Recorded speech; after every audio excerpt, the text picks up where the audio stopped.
जोतो हर ठेन गे कुकली हिजुक कना ओकायना आदिवासी सेंगल अभियान एजेंडा और सेंगल अभियान सारी कथा तेहें आपे को समारे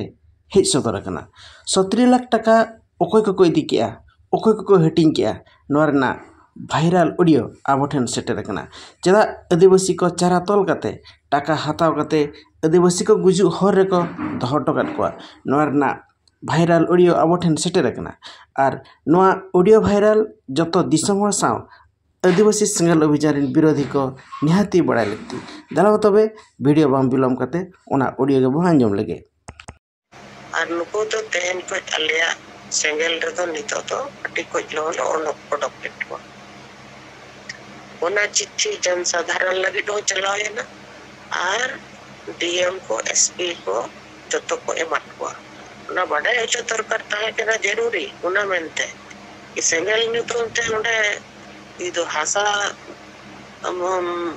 दखल को चला इदो को सला को tapal और नुको मो गाइडलाइन के बाको अंजो में करना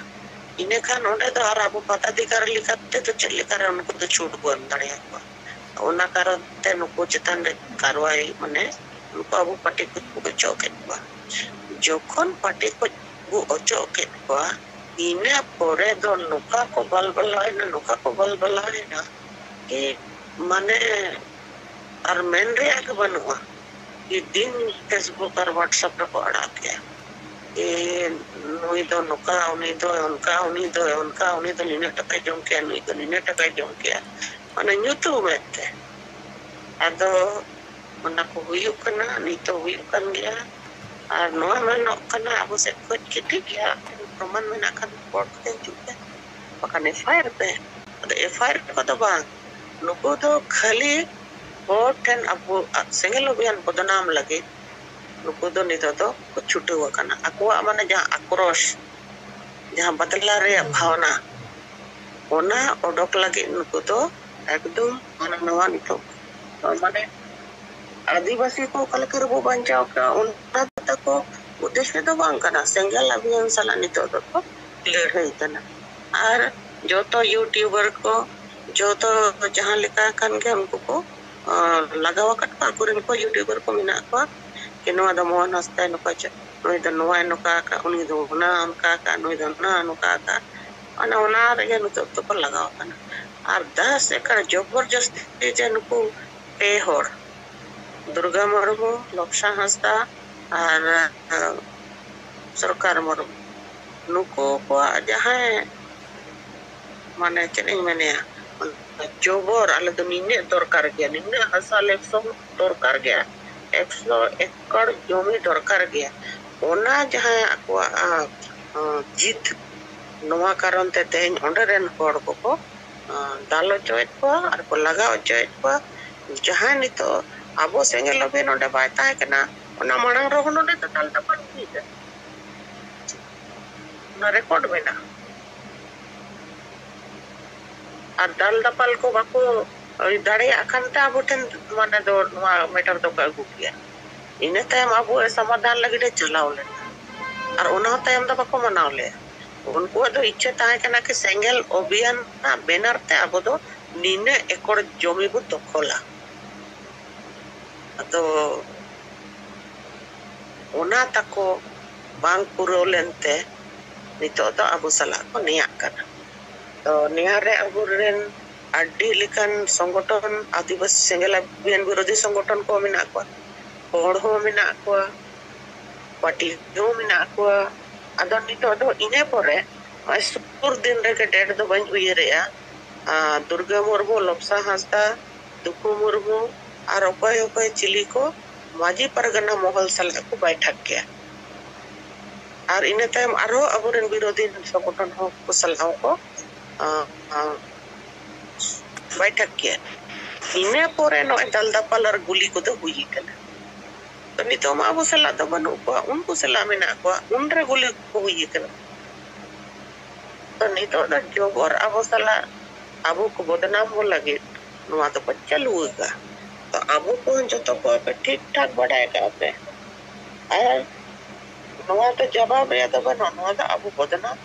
मोहन हस्ता बदनाम में लगे चेदा से मोहन हस्ता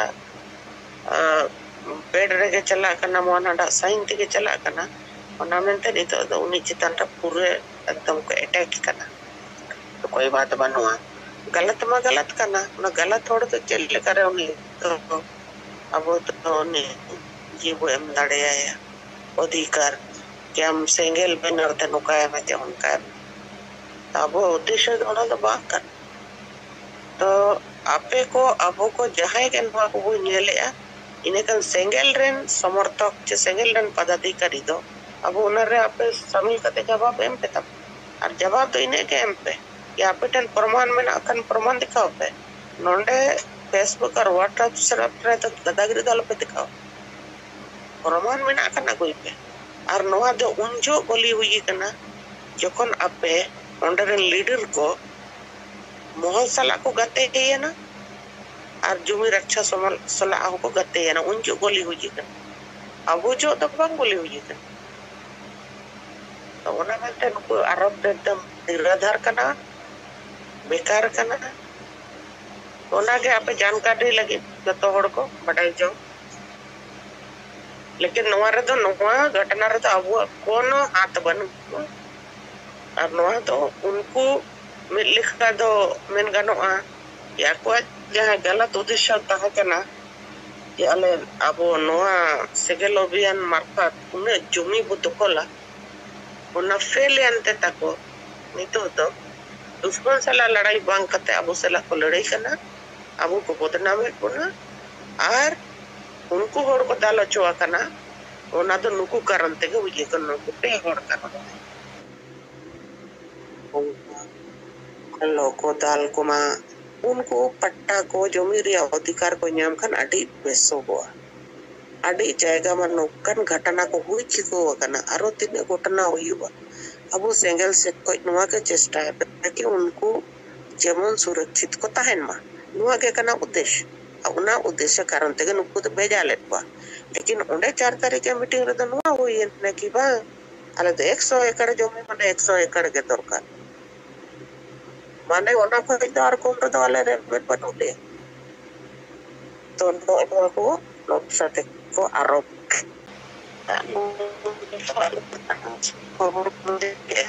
सेंट्रल कमिटी पे और इन्हें तो हम हुई ने कि ठीक है इन्हें kan उन्हें जाको dia beri road ko ya तो समझा लगा पको ya पूरे समय बोल पटवा अन्य तो शासन बाको पालन है इन्हें kan उन्हें जहां आगे हुई दड़े और आदिवासी सेंगल अभियान तो या जोनी कब्जा स्वतंत्र बांग करना ओ आदिवासी को तल सला जाना अन्याय हुई kan उन्हें तो जरूर उन्हीं तो गोड़ो है बिचार विमर्श शामिल हुआ आज जहाँ लेका हुई दरे उन्हें लेकाते होटल तीनों मेनकान जे itu ala 100 एकड़ जमी ala दरकार नवा दखल रे इन्हें kan orang tahu ambo उद्देश्य तो ना तो बांग करना तो नवा को विचार को हुई ने जहाँ क्या को कमिल मने को एहो बाका फेसबुक व्हाट्सएप माध्यम ते अब सला ने मोहन हल्ता जोनल कमेटी चितान रे जहाँ रगी कुतरो के नो लगातार हुई इन्हें तायम जखन नते हैं central committee state committee zonal committee को मीटिंग को और बढ़ाया इनका फिर जन सूचना मीटिंग जारी हुई है ना ये जहाँ के चोपड़ा बोलो चाय बागान रे हुई हुआ ओंडे तो नितो तो सिंगल अभियान ओंडे को जो चो है ना और जहाँ के जाना हुई हुआ ना लगी तो सिंगल अभियान दाई बाय ताहे ना और जहाँ के जाना हुई हुआ ना रे दाई तो नुकु पे होड़ देखो ताहे ना नवा सूचना गोटा अड़ा है और ओंडे को चावले मेनारो बाय ताहे ना पेस्टोनो बाय ताहे ना चेटो बाय ताहे ना नितो तो आके ako स्वतंत्र लड़ा के कुआ या को जहाँ ako इच्छे में ना ako लेकर को कमी मा अले ओंडे को इले आजाद के कुआ और नुको तो तेहन को अलिया सेंगल रे तो नितो तो अटी को लोन ओनो प्रोडक्ट के कुआ ओना चिट्ठी जन साधारण लगी दो चलाए ना और डीएम को एसपी को जो तो को एमट कुआ ना बड़ा ऐसा तर करता है कि ना जरूरी उना मेंटे इस सेंगल ने तो उनते उन्हें ये तो हासा tokol ko chala itu ko sala ko tapal ar nuku mo guideline ke ba ko anjum kana ine kan onde to ar abu patadikar likatte to chelikar unku to chut bon dare ko ona karon te nuku chetan re karwai mane nuku abu pati ko choket ba jokon pati ko bu ochoket ba ine pore do nuka ko balbalai na ki mane ar men re ak banua कि दिन Facebook और WhatsApp पे पड़ा गया ये नोई तो नुका उन्हीं तो उनका निने टका जों किया नोई तो निने टका जों किया मने यूट्यूब में थे अदो मना को हुयु कना नी तो हुयु कन गया और नोआ में नो कना अब से कुछ किटी गया प्रमाण में ना कन रिपोर्ट के जुटे पकने फायर पे तो एफआईआर को तो बांग नुको तो खाली Boten abu single obian bodonam lagi nuku do nito to ko chutu wakana aku amana jaha akrosh jaha badla re bhavana ona odok lagi nuku to ekdom mana nawa nito mane आदिवासी को कलकर वो बंचाव का उनका तक उद्देश्य तो बांग करना single अभियान साला नितो तो क्लियर है इतना और जो तो यूट्यूबर को जो तो जहाँ लिखा kan के हमको को लगावा कटका कुरिन को यूट्यूबर को मिना को कि नोआ द मोहन हस्ता नुका च नोई द नोआ नुका का उनी दो ना उनका का नोई द ना नुका का अना उना रे नु तो को लगावा कना और 10 एकड़ जबरदस्ती जे नुको पे होर दुर्गा मरमु लक्षा हस्ता और सरकार मरमु नुको को जहां माने चेनिंग मने जोबर आले तो निने दरकार गया निने हसाल 100 दरकार गया 100 एकड़ जमी दरकार गया ओना जहां आकवा जीत नोवा कारण ते तेन ओंडरेन होड़ को दालो चोइट को और को लगाव चोइट को जहां नितो आबो सेंगल लबे नोडे बाय ताय कना ओना मांग रो नोडे तो ताल तपन ठीक है ना रिकॉर्ड में ना और दल दपल को बाको दाड़े अखंता बुठन माने दो मीटर तो का गुकिया इने टाइम अब समाधान लगी दे चलाओ ले